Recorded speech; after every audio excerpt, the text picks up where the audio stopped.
Nós vamos abrir as nossas Bíblias agora no Evangelho de João, João capítulo 8. Semana passada fomos até o verso 20, 12 a 20, e hoje do 21 ao 30. João 8, verso 21 até o verso 30. Diz a palavra do Senhor. De outra feita lhes falou, dizendo: Vou retirar-me, e vós me procurareis, mas perecereis no vosso pecado. Para onde eu vou, não podeis ir. Então diziam os judeus: Terá ele, acaso, a intenção de suicidar-se? Porque diz: Para onde eu vou, vós não podeis ir. E prosseguiu: Vós sois cá de baixo, eu sou lá de cima. Vós sois deste mundo, eu deste mundo não sou. Por isso eu vos disse que morrereis nos vossos pecados. Porque se não crerdes que eu sou, morrereis nos vossos pecados.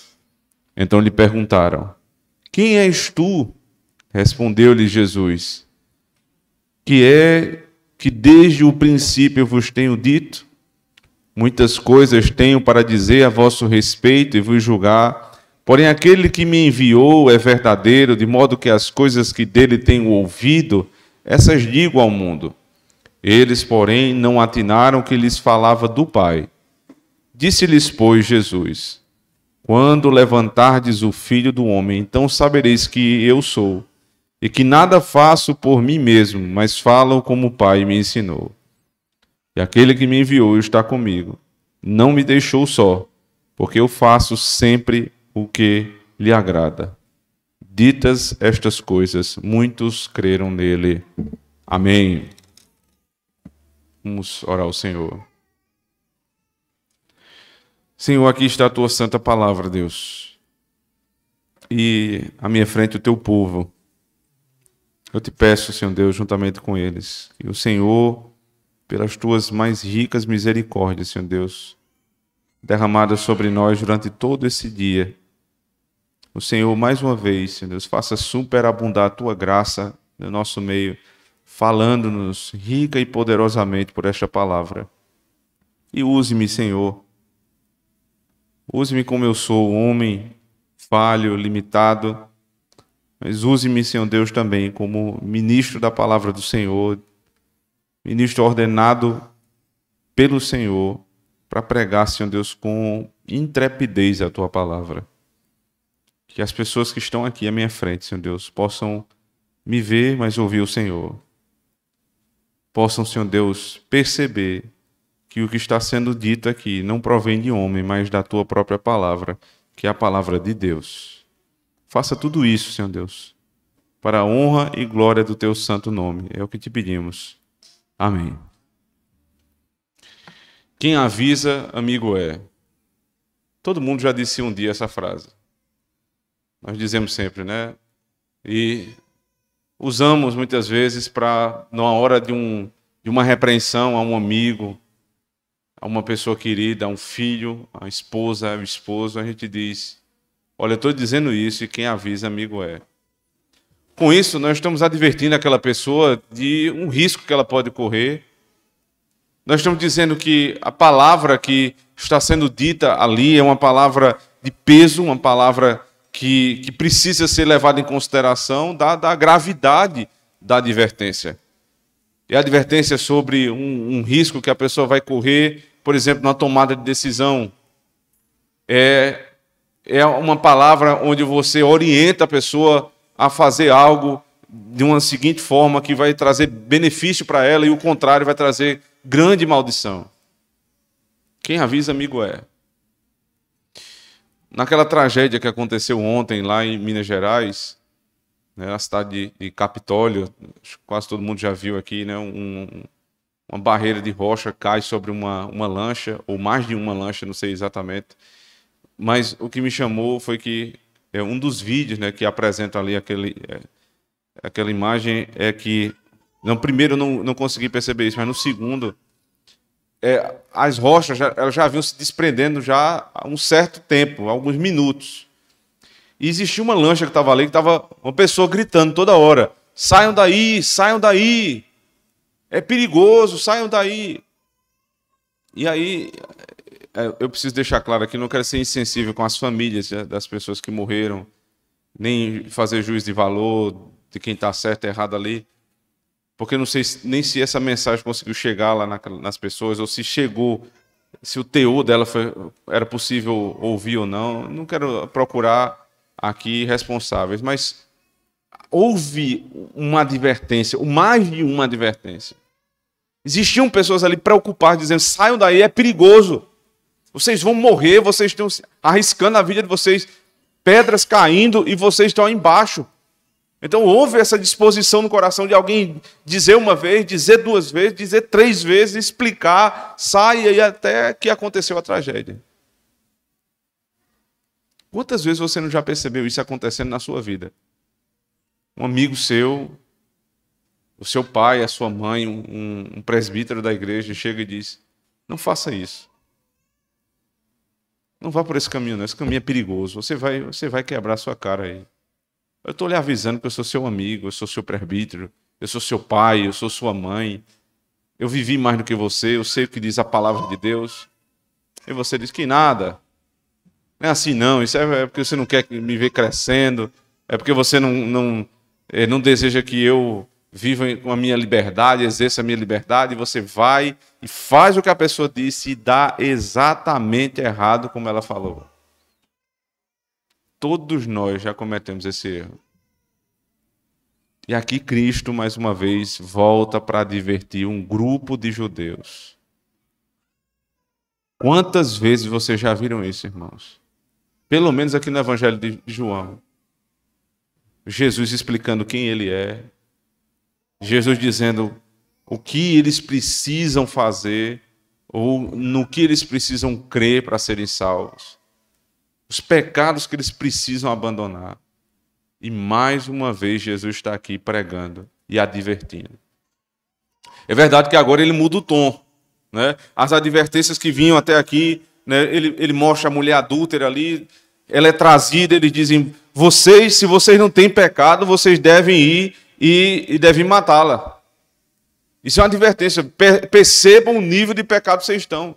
Vocês chegaram ao ponto de usar uma mulher que foi pega em flagrante adultério para tentar me perseguir. E ele vai e continua sempre falando: né? Eu sou a luz do mundo. Eu sou o pão da vida. Ele disse isso várias vezes. Quem comer do meu pão nunca mais terá fome. Quem beber da minha água nunca mais terá sede. Bebam de mim. Que isso quer dizer creia. Comam de mim. Isso quer dizer creiam em mim. Ele disse nos evangelhos: eu sou a porta, entre por essa porta. Eu sou a fonte de água viva. Eu sou o cordeiro. Mas eles não creem. Agora vem a advertência do juízo. E mais uma vez o Senhor, de boa fé, vem apresentar a eles a necessidade do arrependimento. O texto começa assim, verso 21. De outra feita lhes falou, dizendo. De outra feita. Algumas versões dizem assim: mais uma vez, novamente. Mais uma vez, e mais uma vez, e mais uma vez. Porque isso vai ficando claro no desenrolar do texto. Para quem está lendo João de uma vez só, percebe isso com muita clareza. Jesus foi e pregou. Então Jesus foi e falou. E mais uma vez Jesus falou. E de outra sorte Jesus falou. Ou seja, as pessoas que estão ouvindo Cristo, elas não têm como dizer que não foram advertidas. Você que está aqui domingo após domingo ouvindo a pregação da palavra, não tem como dizer: eu não sabia. Você sabe. Você sabe que o que você faz é errado. Você é exortado todos os domingos a não fazer. E continua.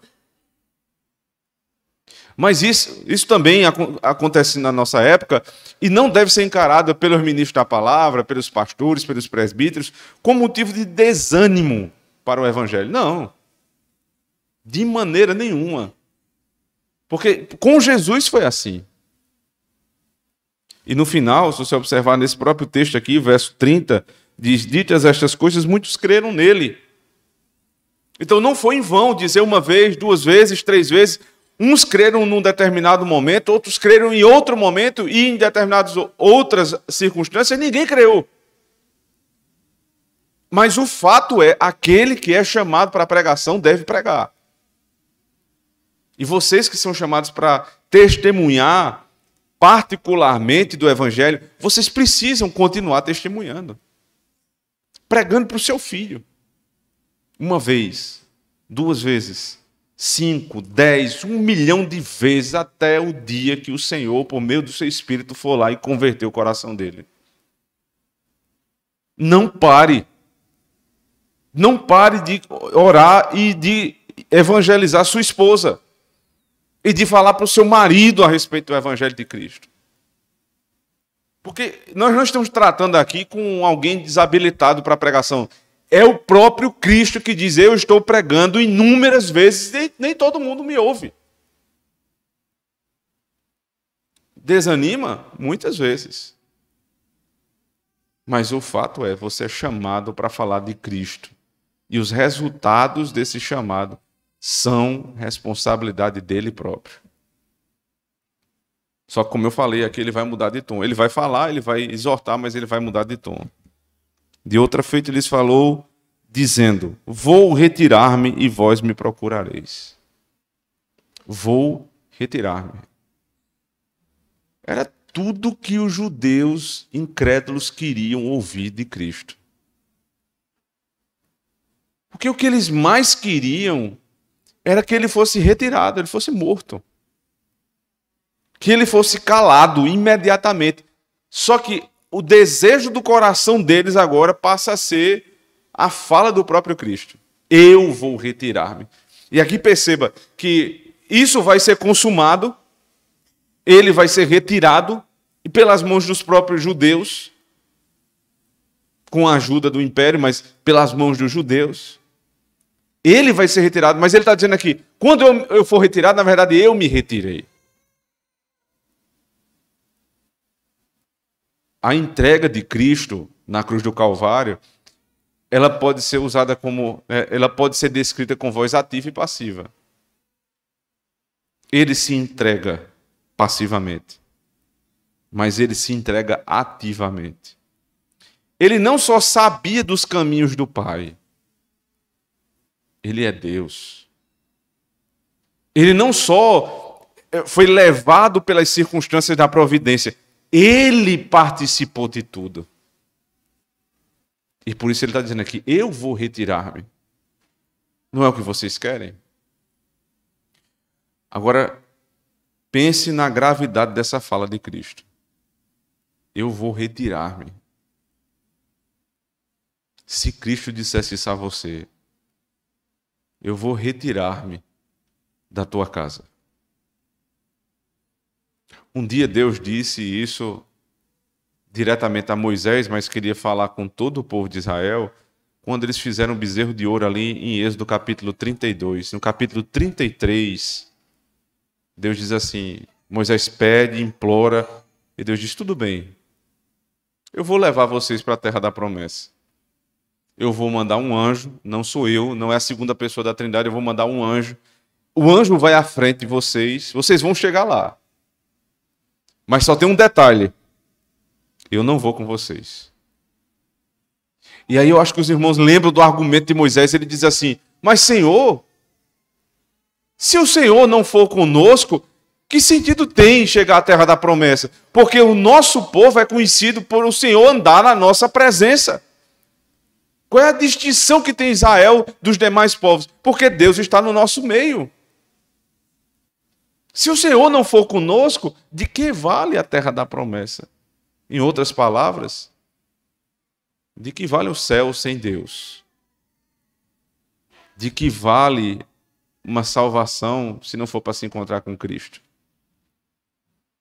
Ele está dizendo, vocês não querem que eu me retire? Eu vou me retirar. Só que isso é, ao mesmo tempo, a demonstração do pecado deles e a punição deles. O teu pecado será a tua punição. Qual era o pecado deles? Retira-te de nós. Qual é a punição? Eu me retirarei. Você já imaginou que loucura é alguém que diz assim, meu corpo, minhas regras, não se meta na minha vida, eu vou fazer o que eu quiser, não diga o que eu devo fazer, eu não quero saber de lei de Deus, eu não quero ninguém se metendo na minha vida. Isso é viver na igreja com a mente do mundo. Então você está aqui no meio do povo de Deus, mas você não quer contato com as pessoas, você não quer pastoreio, você não quer ninguém tocando na sua vida. Aí um dia isso acontece. Um dia o conselho diz assim, tudo bem, não é o que você quer? Então pode se retirar. E o sujeito vai e diz, eu quero. Assina de próprio punho um pedido de retirada do rol de membros. A pessoa não tem noção do que está fazendo. Não. Ela não faz ideia do que ela está fazendo. Ela está dizendo assim, retira de mim os cuidados da aliança. Retira de mim o pastoreio. Retira de mim a pregação. Retira de mim os sacramentos. Retira de mim. Veja, quando alguém é retirado, ele chora. Quando alguém tem um pouco de consciência e cometeu um grande pecado, e ele é afastado da ceia, ele se acaba de chorar. E não vê a hora de voltar. Mas alguém diz assim, retira de mim. E aqui é um mundo sem Deus. Veja, um mundo com Cristo está do jeito que está. Você imagina o que seria um mundo sem Cristo? Imagina o que é isso. O que é viver essa vida sem Cristo. Vocês lembram também da pergunta de Cristo, quando depois de um sermão muito duro, a multidão se dispersou, ficaram só ali os 12. Jesus olhou para os 12 e disse, vocês estão fazendo o que aqui? Por que não foram embora também? Pedro disse, e a gente vai para onde? Só tu tens as palavras de vida eterna. Não tem outro. Só o Senhor tem. Se o Senhor retirar, a gente fica sem nada. Se dá para entender o que Pedro está dizendo ali, não tem segunda opção, é o Senhor ou nada. Então pode ser duro como for, eu vou ficar contigo. Alguém tem isso e pede, retira de mim. Que loucura, irmãos. E vai viver lá fora, sozinho. Ou então, como sempre tem acontecido, vai encontrar uma igreja que escuta toda a história na versão da pessoa que está contando e diz assim, que nada. Venha para cá, a gente vai lhe receber, você vai ser bem acolhido, não precisa dessa coisa toda, isso é muita formalidade, você vai ser membro.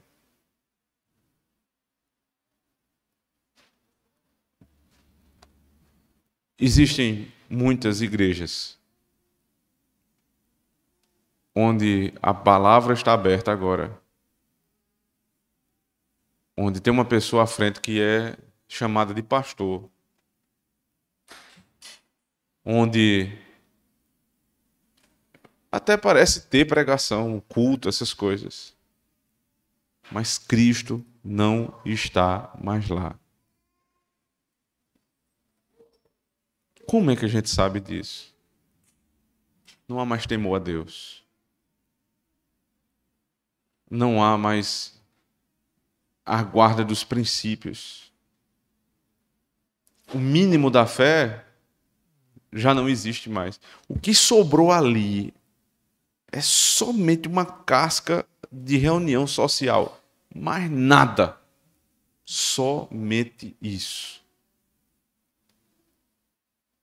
Me lembro uma vez o pastor Paulo Brasil falando sobre o movimento pentecostal. Faz muito tempo que eu ouvi isso. Ele dizia assim, no movimento neopentecostal, eles gritam tão alto, que Cristo saiu de lá e eles estavam naquela gritaria e nem perceberam. Cristo foi embora e eles estavam gritando e nem perceberam. É vazio. As pessoas que estão lá são vazias. A vida espiritual é vazia, não se sustenta. E você quer uma prova disso?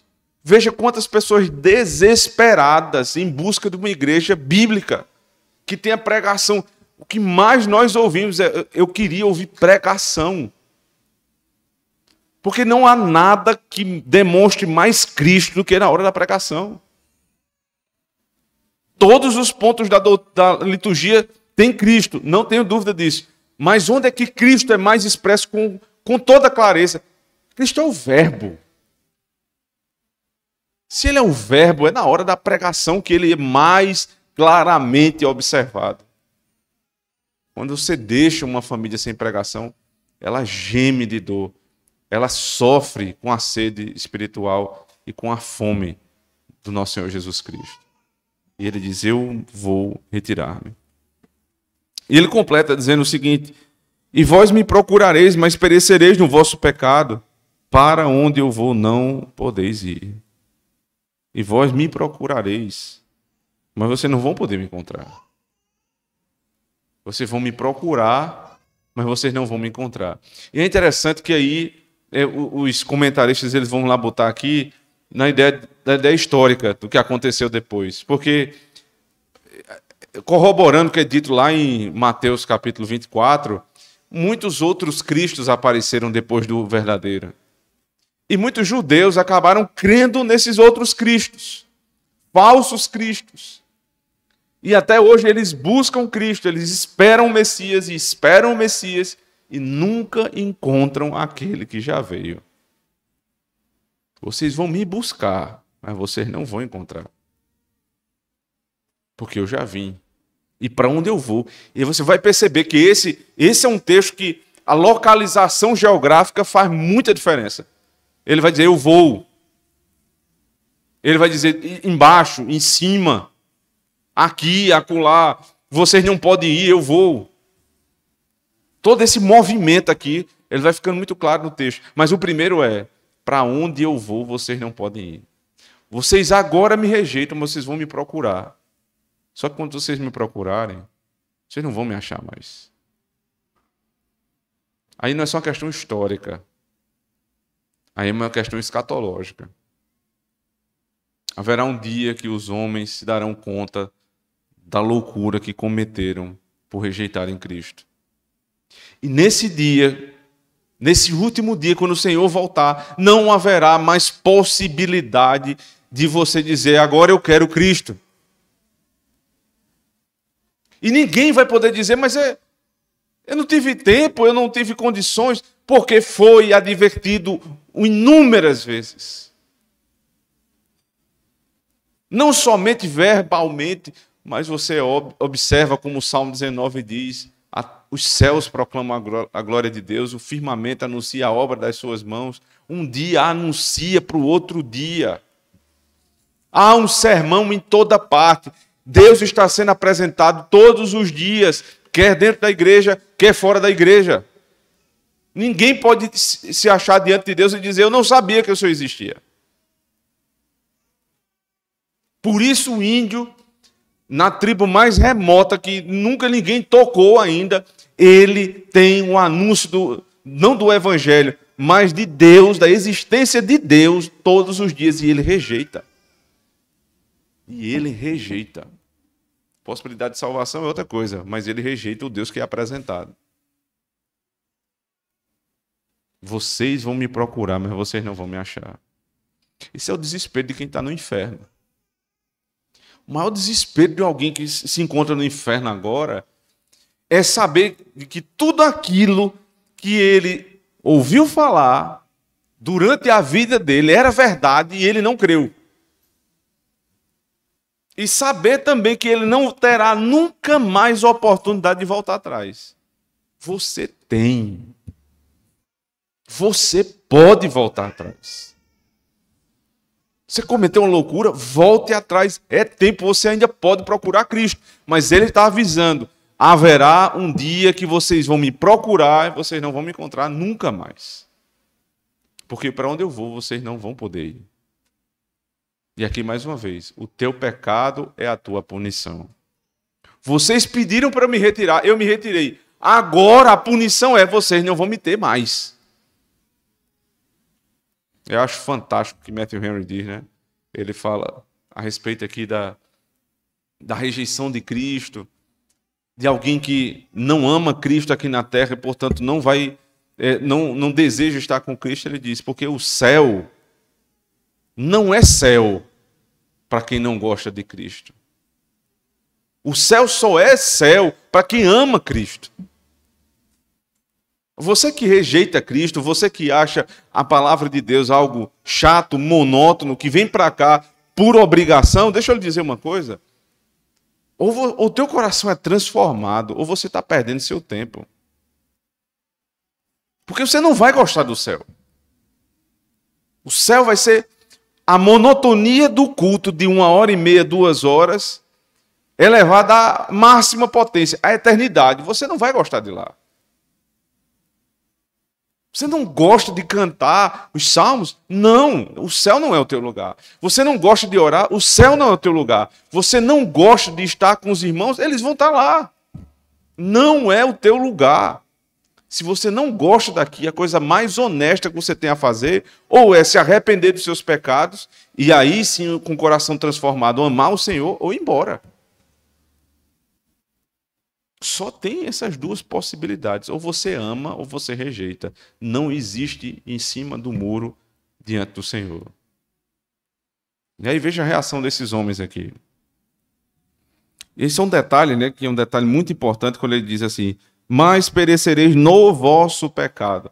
Algumas traduções trazem nos vossos pecados. Mas tanto Henry quanto João Calvino, eles são precisos aqui em fazer uma distinção do verso 20 para o verso 21 para o verso 24. O 24 diz, por isso eu vos disse que morrereis nos vossos pecados, se não credes que eu sou o Senhor. Mas no verso 21 ele diz, mas perecereis no vosso pecado. É assim que está em todos os manuscritos gregos. No. Porque o pecado aqui é a incredulidade.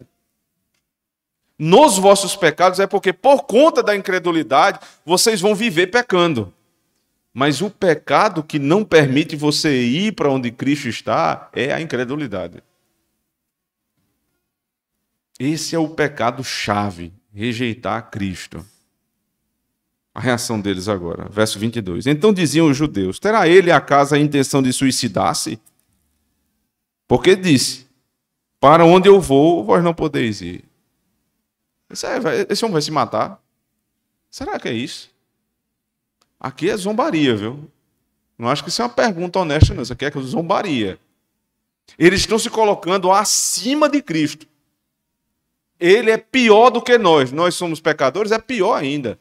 Porque essa conversa aí é conversa de suicida.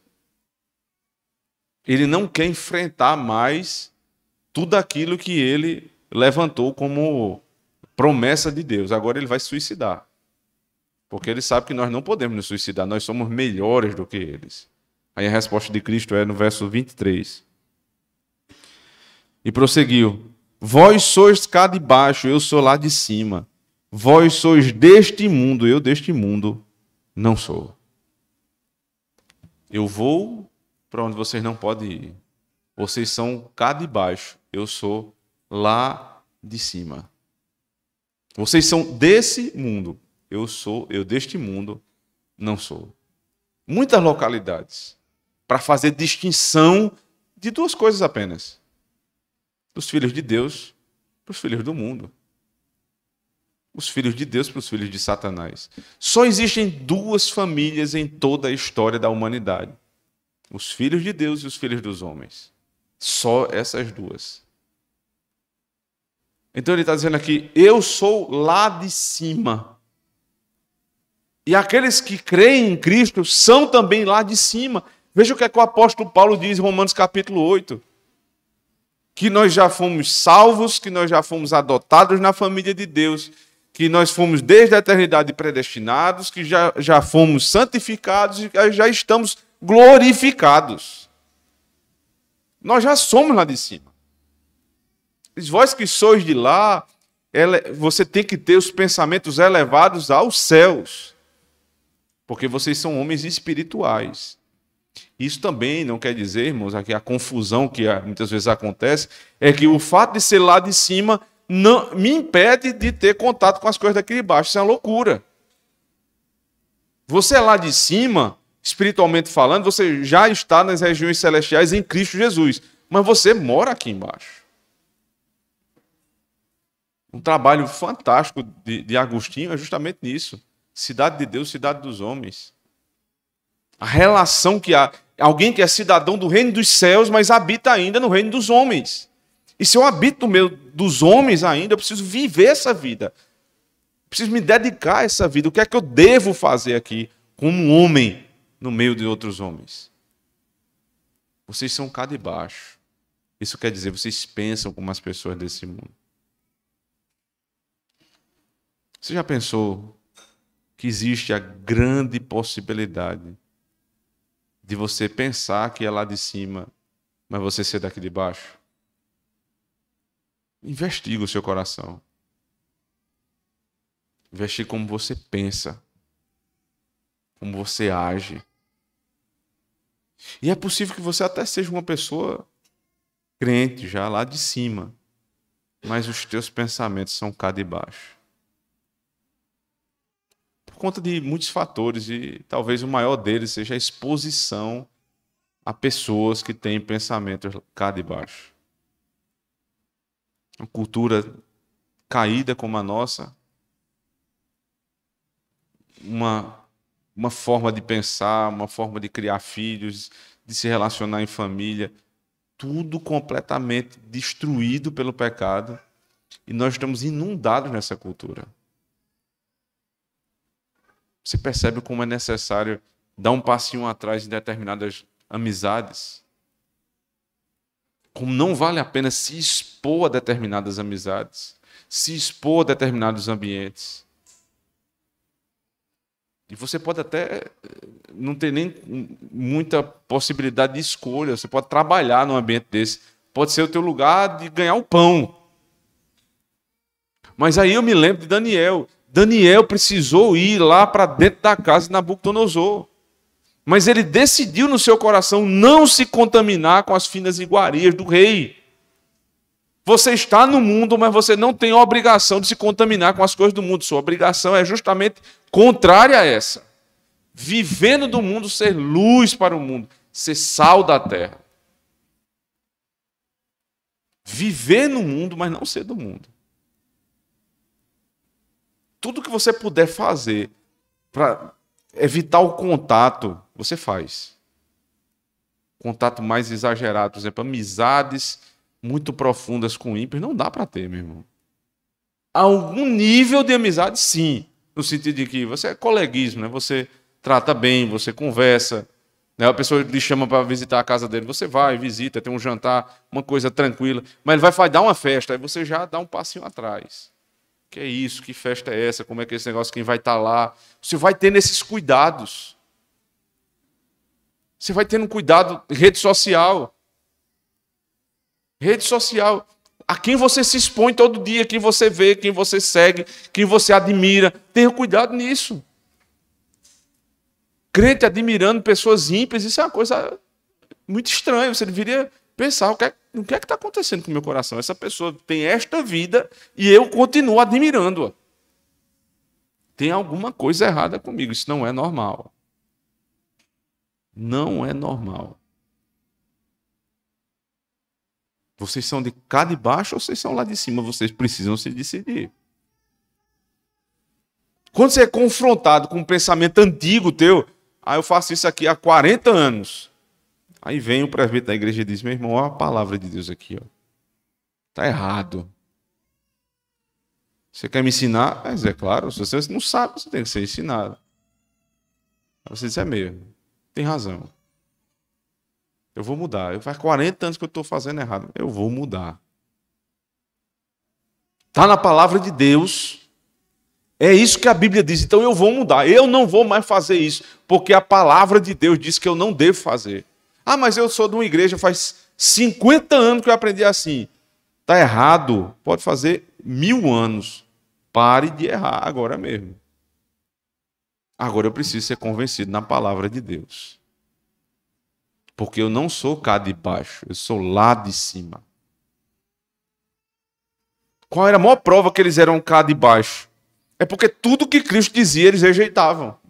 Cristo provava na palavra e diziam, vamos matá-lo. Cristo dizia novamente, vamos calá-lo. É um coração endurecido pelo pecado. Eles continuam ainda. Cristo continua no verso 24. Por isso, eu vos disse que morrereis nos vossos pecados, porque se não crerdes que eu sou, morrereis nos vossos pecados. Se não crerdes que eu sou. Observe na sua Bíblia que o eu sou está todo em caixa alta. Está levando aqui a estrutura que é dada lá no grego. Eu sou. Porque essa estrutura, ela foi só transliterada para o grego, né? Foi traduzida para o grego, melhor falando, do hebraico lá de Êxodo, capítulo 3, verso 14. Quando Moisés pergunta, Senhor, quando eu for falar com o faraó, quem eu digo que me enviou?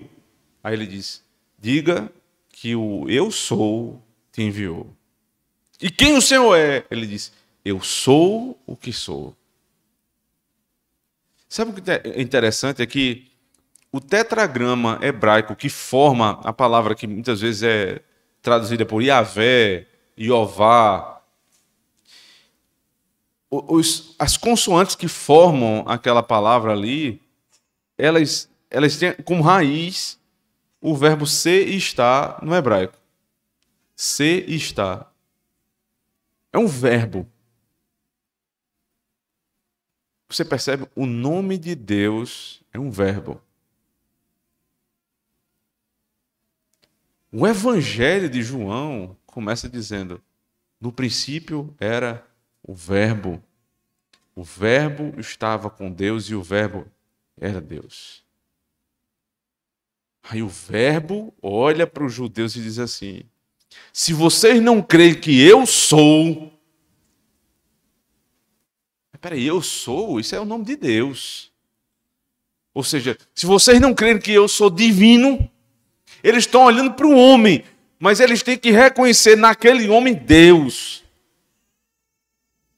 Se vocês não crerem que eu sou Deus e homem ao mesmo tempo, vocês não serão salvos. Aí você vai ler os credos. Credo apostólico, credo niceno, credo de Atanásio. O credo de Atanásio é o mais direto de todos. Ele diz assim, depois de explicar toda a trindade, ele diz... E quem não crê nesta verdade não será salvo. Ponto. Se não crê nesta verdade, não será salvo. Qual é a verdade? Cristo é o eu sou. Você percebe como a doutrina é algo importante, irmãos? Não é crer em um Cristo, é crer neste Cristo. Que Cristo é? O Cristo descrito na Escritura. Eu sou. Ele é Deus. Se você não crê na doutrina, você não é salvo.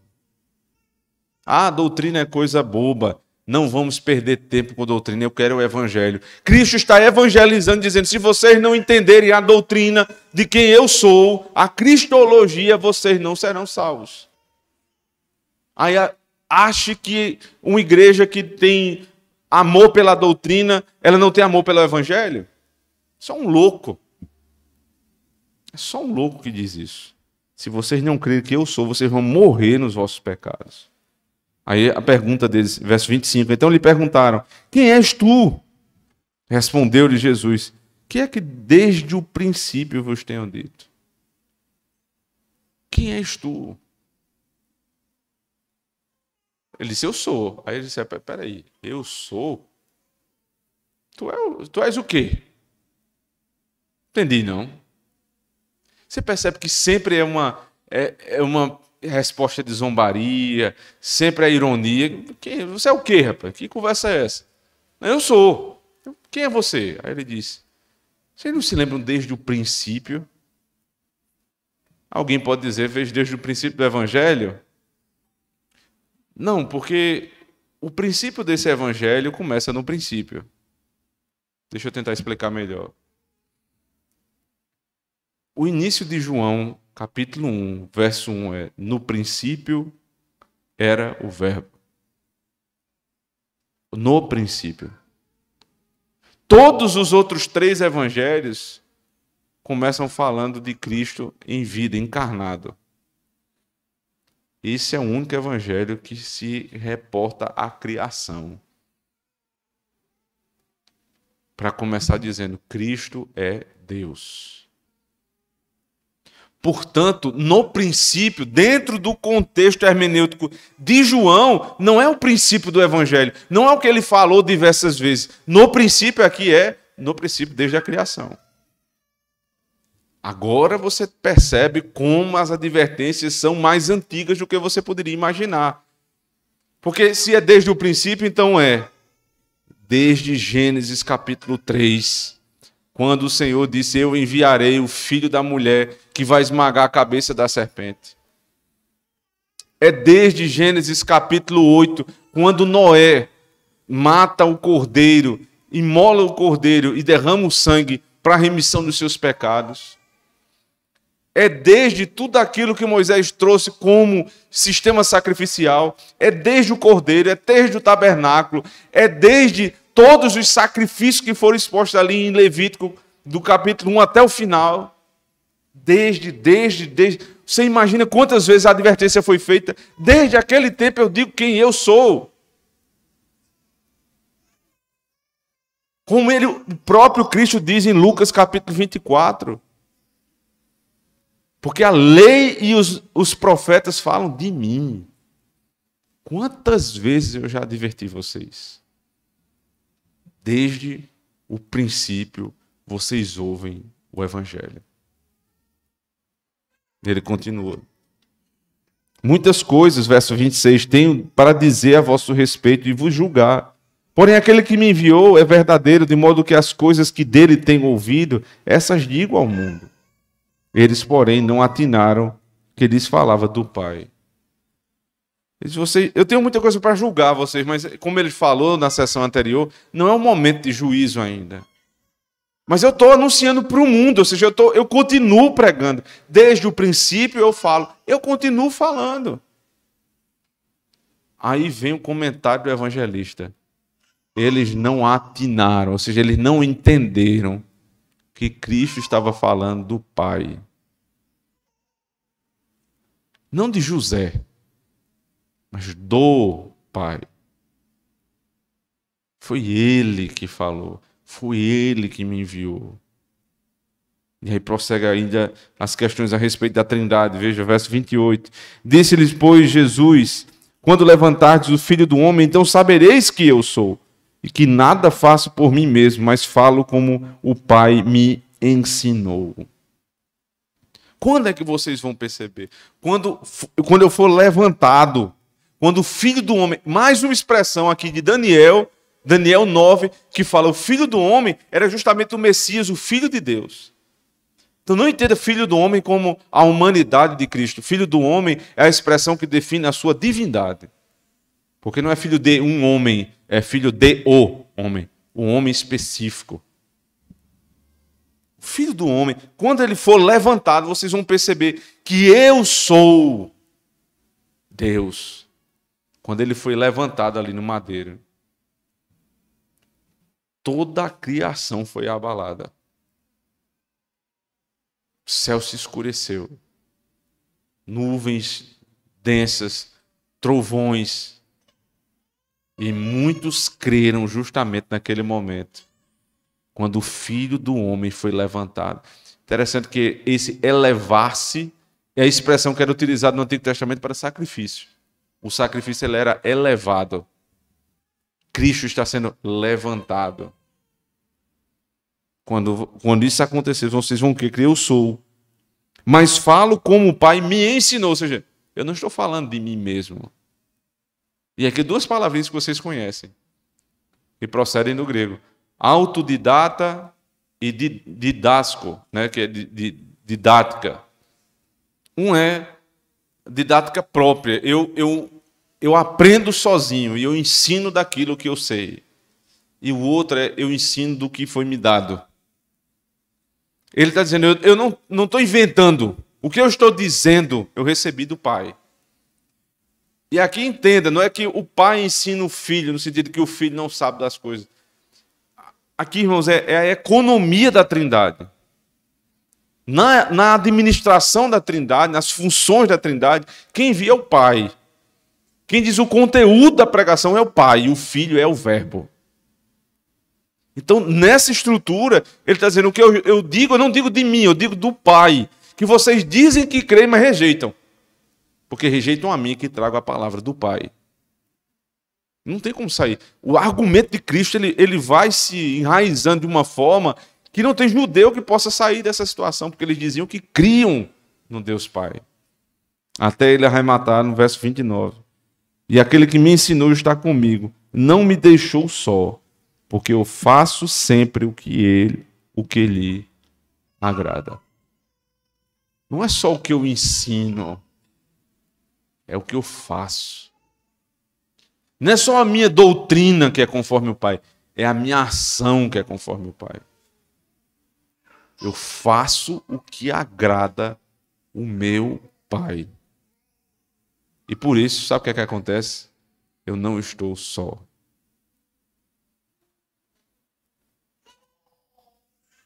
No momento que esses homens aqui, mais adiante do Evangelho, eles vão até o lugar onde os discípulos estavam com Cristo ali. Cristo orando, os discípulos ali cochilando, tentando orar. Quando eles vão e arrancam Cristo ali. Isso aqui está se consumando. Ele está se retirando e ele está sendo retirado ao mesmo tempo. Ele está sendo arrastado. Aí você pode dizer assim, cadê o pai aí? Onde está o pai que deixa o filho ser levado? O pai estava com Cristo. Quando ele foi preso, humilhado, cuspido.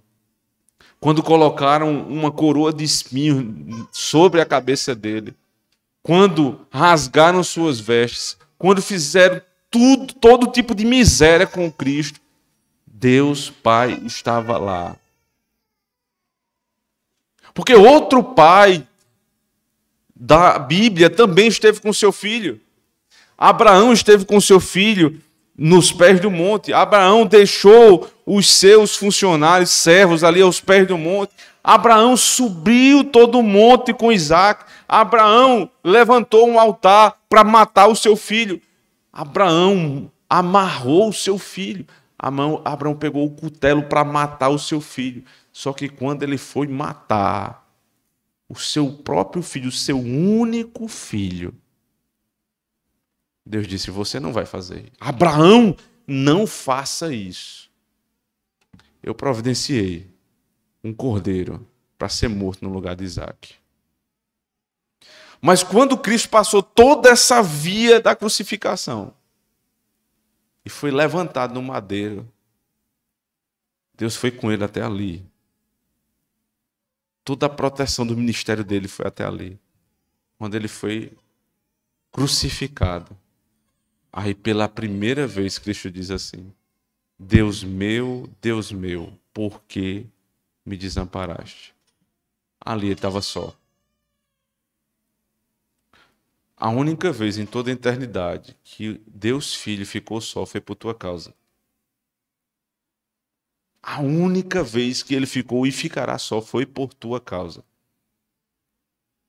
Porque ele estava carregando o meu pecado. E Deus não pode estar diante do pecado. Ele se retirou. Ele foi morto e ao terceiro dia, o Pai foi lá, com mão forte e braço estendido, e o arrancou da morte. E o fez assentar no alto e sublime trono. E ele disse, você vai voltar para governar a terra. E aqueles que creem governarão contigo. Os que creem que ele é o eu sou, governarão com ele. E o Pai está com ele sempre. E o Espírito Santo foi deixado enquanto ele não volta. E muitos creram no Evangelho. É por isso que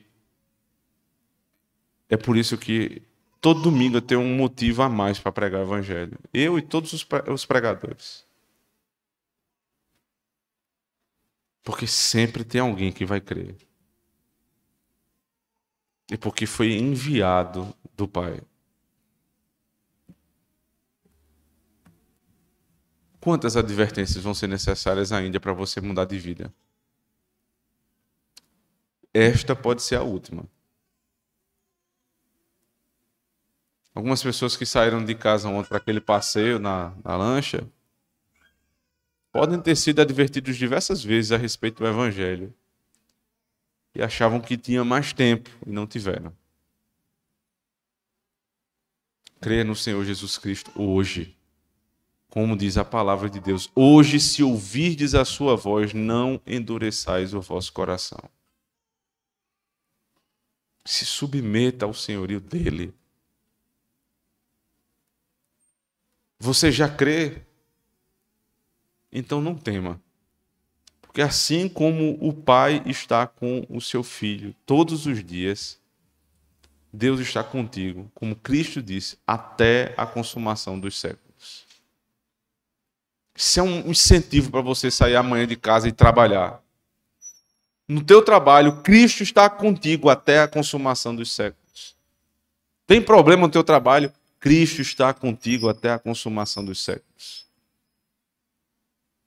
Tem problema no teu casamento? Cristo está contigo até a consumação dos séculos.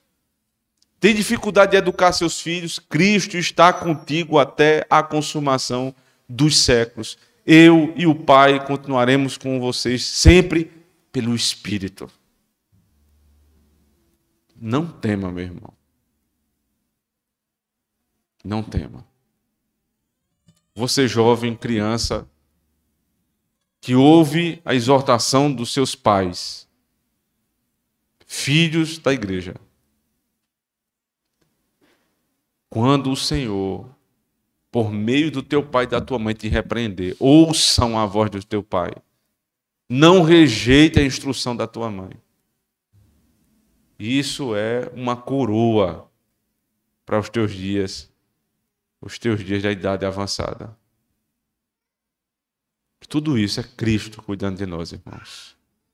Que Ele esteja sempre no vosso meio, que Ele cuide de cada um de nós e seja sempre o nosso eu sou. Amém. Vamos orar ao Senhor. Obrigado, Santo Deus, pelo Teu Evangelho pregado mais uma vez aos nossos corações essa noite. Ajude-nos, Senhor Deus, a não desprezar as Tuas grandes advertências. Ó Deus, nos ajude a mudar de vida verdadeiramente. Sermos, Senhor Deus, como cidadãos lá de cima e não cá de baixo. Ainda vivendo aqui, mas com uma mente, Senhor Deus, renovada em Cristo. Para que nós reconheçamos o senhorio de Cristo em nossa vida e na nossa casa. Abençoe-nos em Cristo nosso Senhor. Amém.